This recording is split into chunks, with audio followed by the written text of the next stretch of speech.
성경 봉독하겠습니다. 구약성경 열왕기하 5장 9절에서 14절까지입니다. 구약성경 568페이지 그간에 있습니다.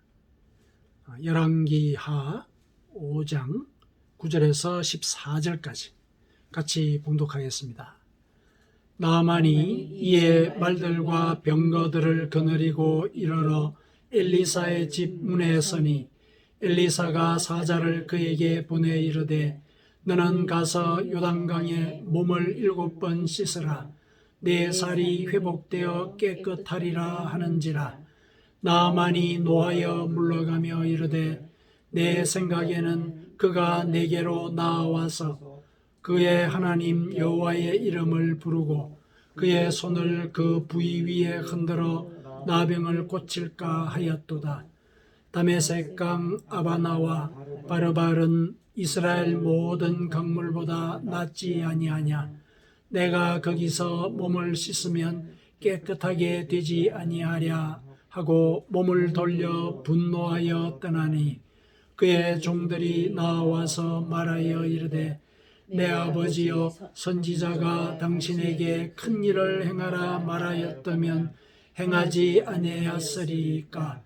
하물며 당신에게 이르기를 씻어 깨끗하게 하라 함이리까 하니 나아만이 이에 내려가서 하나님의 사람의 말대로 요단강에 7번 몸을 잠그니 그의 살이 어린아이의 살같이 회복되어 깨끗하게 되었더라. 아멘. 오늘 본문은 우리가 익히 많이 들어왔던 그 문둥병을 가진, 그러니까 나병이죠. 오늘날은 이제 한센시 병이라고 이렇게 일컫는 그 병을 앓고 있는 장수, 그 나아만과 관련된 말씀입니다. 이 말씀을 우리가 같이 묵상을 하면서 우리가 계속 부활절 이후에 이어왔던 부활을 약속받은 자는 어떻게 살 것인가, 그 부분에 초점을 두고 오늘 본문에서 우리에게 주시는 메시지를 같이 한번 묵상해 봤으면 좋겠습니다. 그래서 오늘의 주제는 결핍과 순종이라고 이렇게 제목을 한번 잡아 봤습니다. 우리의 삶 가운데는 결핍들이 많죠. 제일 비근하게는 이제 물질적인 결핍이 있고, 또 관계상의 결핍도 있고, 또 어떤 면에서는 우리의 꿈과 이상, 이런 것들의 결핍도 있습니다. 이런 결핍들을 우리는 정도의 차이는 있지만은 다들 안고 살아가고 있죠. 이런 결핍이 있을 때 우리는 인간적으로 생각할 때 그 결핍을 해소하기 위해서 우리의 재능과 능력을 다 동원하는 것이 옳다. 물론 이제 그렇게 생각을 하고 또 그렇게 노력을 하지요. 그런데 이제 우리가 하나님을 믿고 난 이후에는 그것이 오히려 우리의 결핍을 고착하는, 지속시키는 그런 요인이 될 수도 있다라는 사실, 그것을 이제 우리가 한번 깨우쳐 봤으면 좋겠습니다. 우리의 재능과 우리의 능력, 우리의 관점, 이것만 우리가 고집을 할 때는 초월하신 인간의 이 능력과 인간의 세계를 초월하신 분으로서의 하나님이 베푸시는 그 길을 놓칠 수가 있는 것이죠. 그래서 성경은 우리에게 결핍이 있을 때는 그 결핍을 해소하기 위해서 너의 온갖 재능을 다 발휘해라 이렇게 얘기하지 않고 하나님의 말씀에 순종하라, 이런 말씀을 하죠. 결핍과 순종이라고 하는 것을 그 단어만 이렇게 대비를 시켰을 때는 꽤 모순이 되죠. 결핍은 해소가 바로 이렇게 연결이 되어야 되는데 거기에 순종이란 말이 들어가 있다는 거죠. 이것이 성경이 우리에게 일러주는 사실상 결핍을 이기는 이제 길이라는 것이죠. 그것을 오늘 같이 한번 묵상해 봤으면 좋겠습니다. 자, 나아만에 대해서 다시 한번 우리가 살펴보도록 하겠습니다. 나아만은 이제 고대 이스라엘 인접국이죠. 오늘날로 치면 이제 시리아, 이라크 그 지역을 이렇게 장악하고 있던 그런 제국이죠. 큰 나라였습니다. 거기에 이 군대 장관, 그러니까 2인자예요. 총사령관이에요. 이 바로 밑에 있는 2인자인데, 그 사람이 이제 막강한 이제 권력을 이제 누리죠. 또 재력도 엄청나게 있는 사람입니다. 그런데 이제 그 사람에게는 하나의 결핍이 있었죠. 나병에 걸려 있었습니다. 그러니까 자기 능력도 있고 그러니까 그 치료법을 찾아서 뭐 백방으로 수소문도 하고 많은 노력을 기울였겠죠. 많은 노력을 기울였는데 이 길을 못 찾고 있었습니다. 그러던 중에 그 집에 아내의 몸종이 이제 이런 말을 하는 거예요.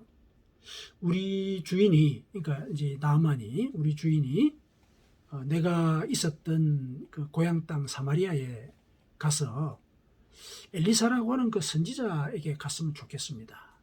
그분이면 분명히 낫게 하실 겁니다. 이런 얘기를 하는 걸 듣게 됩니다.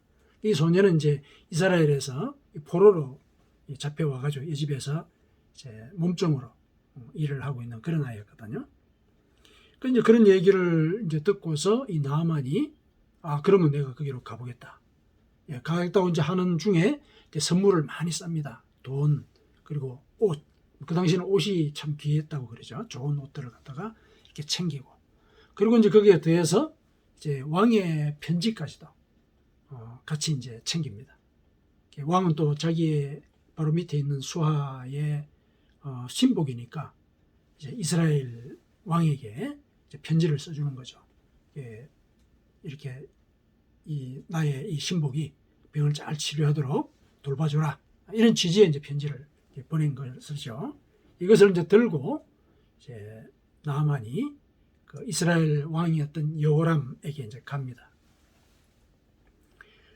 이렇게 이 큰 대국의 이 총사령관이 물론 사적인 일 때문에 오긴 왔지만은 이제 왕으로서는 이스라엘 왕으로서는 이제 겁이 덜컥 나죠. 그걸 편지를 읽어보니까 이게 참 큰일 났거든요. 내가 의사도 아닌데 이 나병을 낫게 하라니 이 무슨 이 청천벽력과 같은 일이 있느냐. 이건 아무래도 꼬투리를 잡아가지고 우리를 또 공격하려고 하는가 보다. 이래가지고 왕이 이제 고민에 쌓여서 번민하게 되죠. 그러니까 이제 그 소식을 엘리사가 듣게 됩니다. 선지자 엘리사가 듣게 되죠. 그래서 전가를 보내서 그 나아만이라는 사람을 나에게 보내십시오. 이렇게 이제 얘기를 합니다. 그러자 이제 나아만이 오늘 9절에 나오는 대로 자기 말과 병거들을 거느리고 엘리사의 집 앞에 갑니다. 그렇죠. 집 앞에 가게 되었습니다. 집 앞에 이렇게 섰는데, 오라고 해서 이제 갔으니까, 선지자가 이렇게 막 득달같이 달려 나와가지고 자기를 영접하고 또 자기의 그 아픈 부위에 손을 얹고 이렇게 하나님을 불러서 치유를 할 것이다. 이렇게 이제 기대를 했죠. 그런데 난데없이 그 종이 오는 거예요. 엘리사의 종이 나와가지고 그 선지자의 말을 전하는 겁니다. 요단강에 가서 7번 몸을 씻으십시오. 그렇게 하면은 몸이 깨끗해질 겁니다. 이런 말만 전하는 거예요. 기대했던 것과 전혀 다른 상황이 벌어진 것이죠. 그리고 이 요단강이라고 하는 데는 자기의 나라에 있는 강보다도 수질이 안 좋아 보였거든요. 안 좋아 보였어요. 화가 난 겁니다. 내가 이렇게 기대를 하고 또 나라는 이 존재가 어떤 사람인데 나를 이렇게 대접해도 되는 거야? 이런 생각이죠. 그리고 이 더러운 물에 이 몸을 담그라니 말도 안 돼. 그러면서 이제 노발대발 합니다. 그렇게 해서 이제 돌아갈 것을 결정을 하죠. 그랬을 때 이제 그 밑에 있던 그 하인들이 그 자기의 상관을 설득을 하죠. 저 선지자가 큰 일을 시켰다면은 하지 않았겠습니까? 그러면서 그 먼 길을 여기까지 오게 된 그 목적을 다시 한번 환기를 시켜주는 거죠. 그래도 선지자의 말을 믿고 또 그분이 고쳐줄 거라고 생각하고 여기 왔으니까 그분의 말을 그대로 해 보십시오 하고 이렇게 설득을 한 거죠. 그래서 이제 그 말을 듣고 결국 몸에 이제 몸을 내려서 요단강에 7번 담그죠. 그러자 이제 그의 살이 어린아이의 살같이 회복되어 깨끗하게 되었더라. 14절에 이제 그렇게 되어 있죠. 자, 이런 이제 상황이 벌어지게 되었습니다. 자, 이것이 오늘 그 사안의 주요한 그 줄거리인데, 자, 이 줄거리를 통해서 우리의 그 신앙생활에 접목할 만한 메시지를 같이 한번 그 생각을 해 보도록 하겠습니다. 자, 이 나만의 나병, 이거는 어떤 면에서 보면은 그 불강력적인 그런 결핍을 상징을 하죠. 또 그 불강력적인 그 결핍 때문에 이 문드러진 자존감, 이런 것들을 상징한다고 볼 수가 있죠. 그렇게 재능도 있고 재물도 있고 능력도 있는 그 사람도 어쩔 수 없는 이런 결핍이 있는 것. 그렇다면 이와 같은 결핍은 아마도 불가항력적일 수도 있겠다, 이런 생각을 할 수가 있는 이제 그런 상황인 것이죠. 뭐 우리도 이제 그와 같은 이제 상황들을 우리가 뭐 겪지 않습니까? 그런 상황들을 다 겪고 있고, 뭐 정도의 차이는 있겠지만은, 야, 이거 안 되는 건 안 되는가 보다, 뭐 이런 생각을 갖고 있는 경우도 있죠. 그래서 그것 때문에 우리의 자존감이 이렇게 문드러지는 것. 사실 그 자존감이 문드러진 것에 대해서 우리가 일상이 바쁘기 때문에 신경을 안 써서 그렇지, 그 문드러진 자존감이 자꾸 나를 자극하고 또 나의 결핍이 자꾸 눈앞에 이렇게 어른거리고 환기가 된다면 견디기가 힘들죠. 견디기 힘든 이제 그런 상황이 전개가 됐을 겁니다. 그래서 이제 이거는 불가항력적인가 보다, 이게 이제 합리화하게 되는 수도 있죠. 그러나 이제 하나님께서는 우리가 겪는 그 어떤 결핍도 운명적인 것은 없다, 이렇게 우리에게 일러주고 계십니다. 다만 우리가 어떤 상황을 불가항력적이라고 받아들이고 체념하기 때문에 그 상황이 불가항력적으로 지속이 되는 그런 일만 전개가 되는 것이죠. 나만한테도 치료할 길이 열리지 않았느냐, 우리가 이걸 이제 살펴볼 필요가 있는 것이죠. 불가항력적인 것은 없다는 거죠. 운명이라는 거 없다는 거예요. 그러니까 나만은 그렇게 비록 불가항력적이라고 생각을 하고 있었지만은 이런 일이 열리는 거죠. 치유할 길이 열린단 말이죠. 왜 그러냐? 이 사람은 포기는 안 했던 거죠. 포기했다면은 그 소녀의 말에 귀를 기울이지 않았겠죠.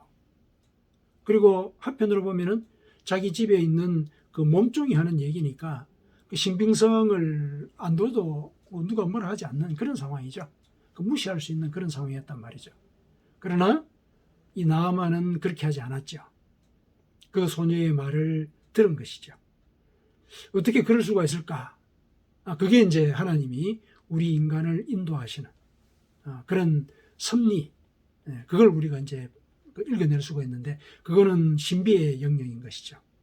그러나 그 신비의 영역도 결국은 우리가 지향을 늘 갖고 있고 체념하지 않으면 우리가 그 신비의 영역을 깨달을 수 있는 그런 기회가 오는 것이죠. 하나님의 섭리를 우리가 따를 수 있는 그런 기회가 온다는 것이죠.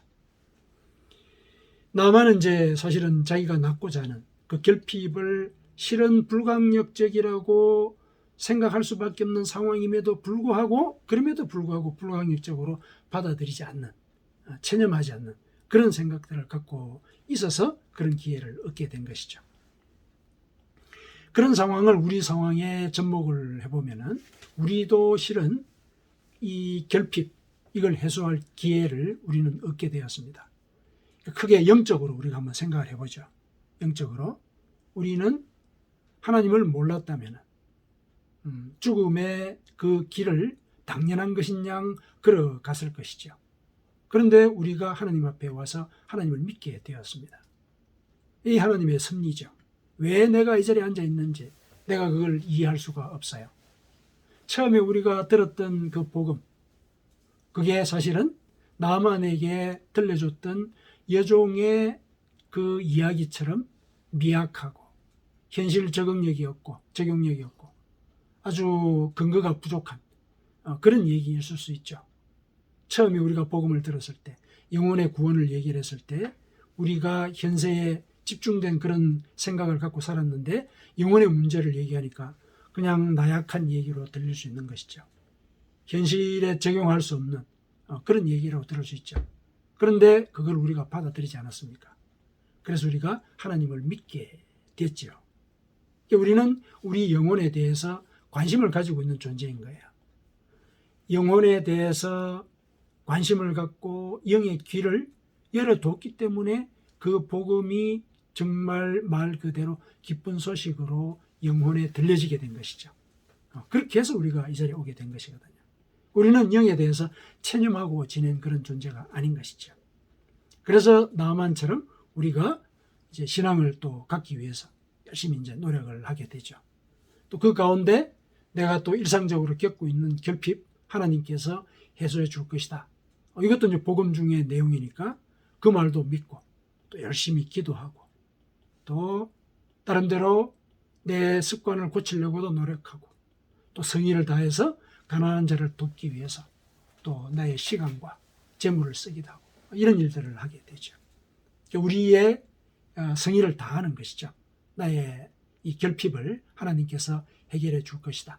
이렇게 생각을 했기 때문에 그런 것이죠. 그래서 이제 이와 같은 삶을 우리가 살아가고 어떤 경우는 그 결핍이 해소되는 체험도 하기도 하죠. 그런데 이제 그와 같은 삶이 딱 한 번으로 그치고 한 번으로 완성이 되고 그런 건 아니죠. 왜냐하면 우리는 시간을 따라서 살아가는 존재이지 않습니까? 시간이 이렇게 쭉 지나가는 거죠. 근데 시간이 지나가면서도 해결이 안 되는 결핍의 문제, 또 시간이 지나면서 또 다른 결핍이 또 생기잖아요. 그래서 이런 결핍이 계속 이어지는 이런 상황, 이것이 우리 삶의 하나의 조건이 되어 있거든요. 그래서 어떤 결핍은 우리의 신앙을 흔들죠. 우리의 신앙을 흔듭니다. 왜 하나님은 나의 이 결핍에 대해서 눈을 감고 계시는 것 같을까? 왜 나의 기도를 듣지 않으시는 것 같을까? 내가 이렇게 아파하는데 하나님은 왜 이걸 해결해 주지 아니하시는가? 이런 이제 생각을 할 수 있게 되죠. 그러다 보면 이제 하나님의 섭리와 또 그 전에 내가 받았던 은혜, 이거 잊어버리는 거죠. 잊어버리는 거예요. 그와 같은 상황을 우리가 또 겪을 수가 있죠. 그게 예를 들면은 나아만이 엘리사에게 왔을 때 엘리사가 자기가 기대한 대로 영접하지 않고 또 자기가 기대한 대로 엄청난 기적을 눈앞에서 시연시켜서 자기를 낫게 만드는 그런 일을 벌이지 않음으로 해가지고 화를 내고 돌아가려고 했던 이제 그런 상황과도 연관을 시킬 수가 있죠. 이제 믿음 가운데 이제 우리가 그와 같은 위기들이 오는 것이죠. 돌아서고 싶은 그런 유혹들이 있는 경우가 있는 것이죠.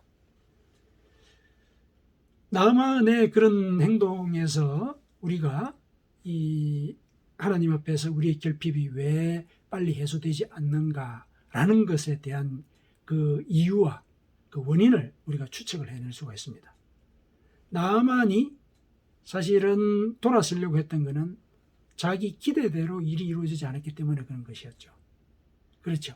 자기 기대대로, 자기가 원하는 대로 엘리사가 막 신발을 벗고 뛰어나와가지고 반갑게 맞이하면서 자기 눈앞에서 기적을 행해가지고 자기를 고쳐주기를 바랬던 거잖아요.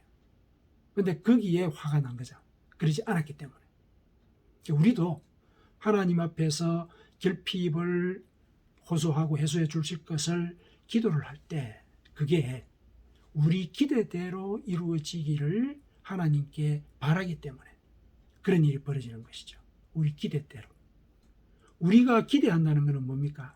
우리가 원하는 때에 우리가 원하는 내용이 그대로 이루어지기를 바란다는 거 아닙니까? 그렇죠. 그게 우리 기대대로 이루어지는 걸 원하는 것이죠. 우리가 실은 우리의 결핍이 해소되기를 하나님께 기도할 때 이처럼 우리의 기대대로 이루어질 것을 하나님께 호소한 것은 아닌가. 이거 한번 살펴봐야 되는 것이죠. 내가 원하는 시기에 내가 원하는 내용대로 왜 이루어지지 않느냐, 이런 생각으로 하나님께 접근하고 기도한 것이 아닌가.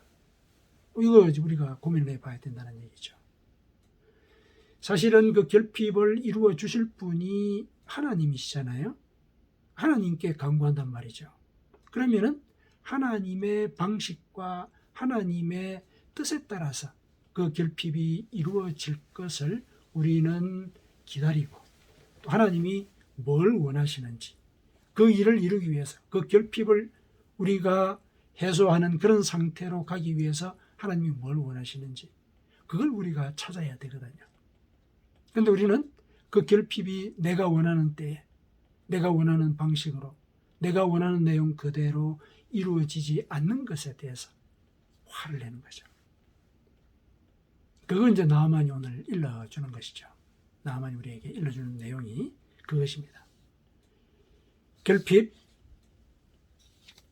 우리는 그 결핍을 하나님께서 이루어 주신다는 것을 믿고 하나님께 간구를 하지만 그 간구가 나의 소원만을 하나님께 일방적으로 통보하는 것일 수가 있다는 것, 그것을 우리가 기억을 해야 되겠습니다. 그래서 우리가 사실은 왜 그렇게 하나님 앞에 나의 입장만을 강조하게 될까, 이런 걸 이제 한번 살펴보게 되면은 근본적으로는 두려움 때문에 그렇죠. 그 결핍에 대한 두려움, 그 결핍 자체를 크게 여기기 때문에 그 결핍이 해소되지 않으면은 내가 죽을 것 같은 이런 다급함, 이런 것들 때문에 이제 하나님께 일방적으로 통보하는 이런 일이 생기죠. 그렇죠? 그리고 또 예를 들어서 하나님께서 원하시는 말씀들 실천을 하려고 할 때도 내가 그거를 실천하려고 했을 때 내 자존감이 또 혹시 망가지는 게 아닐까, 이런 자기의 체신에 대한 이런 두려움도 또 있어요. 나아만이 그렇게 화를 낸 것도 이면에 보면은 자기 체신이 구겨질 것에 대한 두려움도 분명히 있었거든요. 아니, 더러운 물에다가 내 몸을 담그라고? 이게 이제 그런 거죠. 자기 체신이 이제 더러워진다고 추락이 된다고 생각하는 거죠. 그와 같은 일들을 우리는 많이 고민을 해요. 하나님의 말씀, 이걸 갖다 우리가 받아들였을 때 그걸 순종하려고 한다는 걸 알고 있으면서도 선뜻 순종하지 못하는 이유 중에 하나가 그럴 수도 있거든요.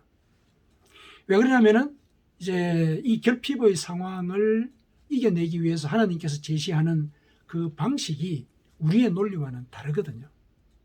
그래서 하나님의 논리를 따랐다가는 내가 이 자존심이 상하는 이런 상태로 갈지도 모른다는 그런 두려움을 우리가 가질 수가 있어요.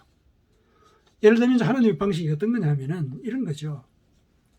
우리가 겪는 결핍을 뭐 여러 가지 이 분류를 할 수가 있지만은 크게 볼 때 이제 뭐 물질적인 결핍, 또 관계상의 결핍, 그리고 이상의 결핍, 꿈의 결핍이죠. 이런 것들로 크게 이제 분류를 해본다고 했을 때 이런 결핍을 우리가 겪는단 말이죠. 그러면 이것을 이겨내기 위해서 하나님께서 우리에게 제시하는 말씀이 있어요. 그와 같은 결핍들이 너희들을 괴롭힐 때 너희들은 이렇게 하라, 일러주신 말씀이 있다는 거예요. 근데 그 말씀을 한번 보십시오. 자, 우리가 결핍이 있을 때 하나님 뭐라 그러시냐면은 가난한 자를 불쌍히 여기는 것은 여호와께 구워드리는 것이다. 구워드리는 것이다. 그의 선행을 그에게 갚아주실 것이다. 잠언 19장 17절에 얘기를 해요. 아니, 내가 지금 물질이 없는데 가난한 자를 도우라는 거예요. 이 논리가 안 맞는 거죠. 인간적인 논리는 맞지가 않는 거예요. 그런데 하나님은 가난한 자를 불쌍히 여기라. 네가 지금 가진 것이 없다고 나한테 얘기를 하는데 오히려 지금 그래도 남아있는 걸로 가난한 자를 도와라. 이렇게 얘기하는 거예요. 이 참 받아들이기 어려운 부분이죠. 사르밧 과부 예를 한번 들어보십시다. 사르밧 과부. 그에게 남은 것은 지금 한 끼밖에 없어요. 한 끼에 그 밀가루하고 이 한 방울의 기름밖에 없어요. 그래서 그걸로 빵을 만들어서 아들하고 나눠 먹고 이젠 죽어야겠다. 이런 상황이었어요. 근데 나그네가 나타나서 나에게 먹을 것을 좀 달라 이렇게 얘기한 거죠.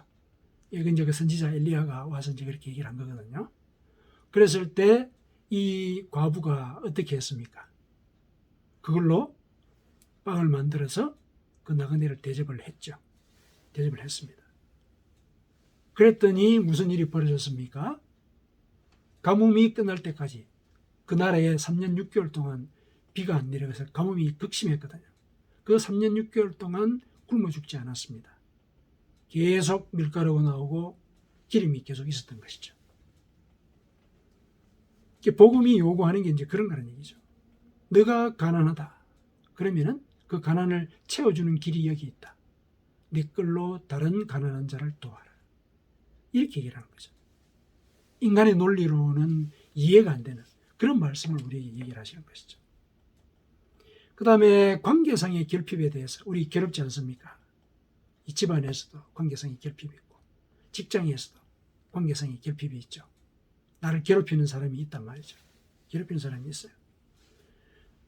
해소하고 싶어요. 그죠? 그래서 하나님께 기도를 합니다.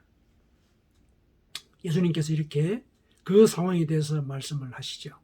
마태복음 5장 44절에 너희 원수를 사랑하며 너희를 박해하는 자를 위하여 기도하라. 이렇게 얘기합니다. 원수를 사랑하라. 이 얘기는 너무 들어가지고 좀 실감이 잘 안 나요. 그죠?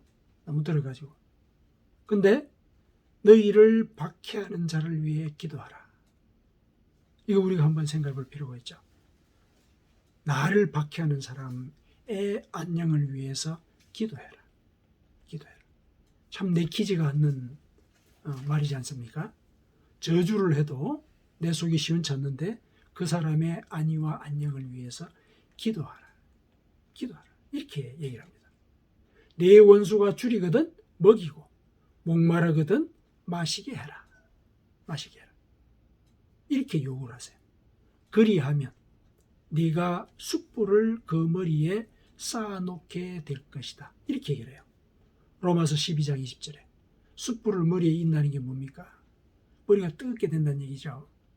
깨우침을 하나님께서 주신다는 얘기입니다. 그렇게 하면 그 관계의 회복을 위해서 내가 원수라고 생각했던 그 사람을 움직이신다는 얘기죠. 이 관계를 회복하기 위해서 하나님이 우리에게 요구하시는 게 이런 거라는 거죠. 그 다음에 꿈이나 이상 이런 것들의 결핍에 대해서 하나님은 뭐라고 얘기하시냐? 내가 지금 물질이 부족하다. 지위가 이렇게 승진하기를 원한다. 뭐 이런 꿈들이 있을 수 있지 않겠습니까? 그렇죠. 그런데 하나님은 그와 같은 꿈을 물질적인 어떤 해결법 이것과 직접 연결시키지 마라. 너가 이 세상에서 성공하고 향상되고 싶다면 이렇게 해라. 마태복음 6장 33절에 얘기를 하고 계시죠. 너희는 먼저 그의 나라와 그의 의를 구해라. 그의 의로움을 쫓아라는 얘기예요. 의롭게 살아야 한다. 의롭게 살아야 한다. 그리하면 이 모든 것을 너희에게 더하시리라. 이렇게 얘기를 하시죠. 이 모든 것은 우리의 물질적인 조건들입니다. 그걸 다 해결해 주시겠다. 이렇게 얘기를 하시죠. 이게 복음이 우리에게 요구하는 상황과는 전혀 반대되는 그런 명령입니다. 인간의 논리로 따지자면 따라하기가 어렵죠. 그래서 그 복음을 우리가 접했을 때 두려움을 느낄 수가 있어요. 내가 내일 죽을 건데 이거 나눠줘버리면 내가 죽잖아. 두렵죠. 두렵단 말이죠. 저 원수가 나보다 지금 내 기도 때문에 더 잘 되면 어떡해. 내 속이 뒤집어지지 않을까? 이 생각을 갖게 되는 거죠. 주저하게 되는 거죠. 그렇게 되면. 그런 기도를 주저하게 되는 거죠. 그리고 하나님의 뜻을 쫓는다 그러면 내가 이 경쟁에서 내려놔야 되는 거 아니야? 내가 경쟁에서 지는 거 아니야? 이런 생각을 하거든요. 두려워져요. 그래서 이제 그 일을 못하는 거죠. 내가 망할까 싶어서, 그죠? 이런 이제 생각들을 우리가 합니다. 그런데 이제 예수님이 이 땅에 오신 것은 하나님의 그 말씀이 진리라는 것을 실제로 인간의 몸으로 증명하기 위해 오신 거거든요. 그래서 예수님께서 사신 방식대로 우리가 살면 구원으로 간다, 이렇게 얘기할 수 있는 거예요. 예수님이 이 땅에 오신 것은 영으로 계신 하나님의 말씀이 진리다, 그대로 살면 이루어진다, 이걸 보여주기 위해서 오신 거예요. 인간의 몸으로 사신 거예요. 예수님이 실은 이렇게 말씀을 하신 그 모든 것들을 그대로 사셨거든요. 그대로 사셨어요. 그래서 예수님이 이렇게 얘기하지 않으십니까? 요한복음 15장 10절에 내가 아버지의 계명을 지켜 그의 사랑 안에 거하는 것 같이, 내가 아버지의 계명을 다 지켰다는 얘기예요. 현실의 상황과 상반되는 그런 복음의 말씀, 내가 다 지켰다는 거죠. 그래서 나는 아버지의 사랑 안에 거하고 있다, 이렇게 얘기를 하죠. 이것과 같이 너희도 내 계명을 지키면 내 사랑 안에 거하리라, 이렇게 얘기를 하죠. 내가 그렇게 살아온 거 너희가 봤다. 그대로 살면 너희도 너희의 그 모든 결핍 다 해결하고 승리한 자로서 살아갈 수가 있다. 예수님의 부활은 그 모든 결핍에 대한 궁극적인 승리를 증명하죠. 몸소 증명하시는 그런 사건이죠. 여전히 이제 우리의 인간적인 논리에 우리가 머문다면은 이해할 수가 없고 또 그 결핍을 우리는 벗어날 수가 없습니다. 그러나 예수님께서도 증명하셨듯이 하나님의 그 말씀은 진리입니다. 참된 진리입니다. 그렇다면 그 말씀에 우리의 생각을 맞춰야 됩니다. 그것이 우리의 결핍을 해소할 수 있는 유일한 길입니다. 하나님께서는 우리에게 생육하고 번성하며 충만하라, 이렇게 명령하지 않으셨습니까? 이렇게 명령하셨죠. 이렇게 명령하신 그분이 우리가 그렇게 하려고 할 때 그 뒷받침을 해줄 만한 역량이 없다면 어떻게 그렇게 명령을 하셨겠어요? 하나님께서 우리에게 생육하고 번성하며 충만하라, 이렇게 명령하셨을 때는 우리를 그렇게 만들어 주실 만한 역량을 갖고 계시기 때문에 그렇게 말씀을 하신 것이거든요. 그렇다면 그분이 우리에게 일러주신 진리의 말씀, 그걸 그대로 따를 때 우리는 생육하고 번성하며 충만할 수 있는 겁니다. 결핍을 이길 수 있다는 얘기죠. 이겨낼 수 있는 겁니다. 그렇다면 우리의 생각을 하나님의 생각에 맞춰야 되는 것이죠. 우리의 생각을 하나님의 생각에 맞추는 그게 바로 우리가 하나님 안에 거하는 것입니다. 우리가 그분의 말씀에 우리의 생각을 맞추니까 그분이 우리 안에 들어와 계신 것이기도 하죠. 그렇죠? 그렇게 되면 모든 것을 이루게 됩니다. 예수님께서 직접 말씀을 하셨죠. 요한복음 15장 7절에 이런 얘기를 하지 않으셨습니까? 너희가 내 안에 거하고 내 말이 너희 안에 거하면, 이건 하나님의 말씀을 순종한다는 얘기예요. 너희 안에 거하면 무엇이든지 원하는 대로 구하라. 그리하면 이루리라.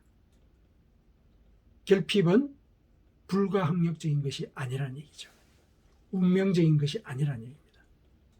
그래서 하나님의 말씀에 순종하는 것, 이것이 내가 결핍의 족쇄를 벗어나서 나의 영혼과 나의 삶이 부활하는 그런 길이 되는 것입니다.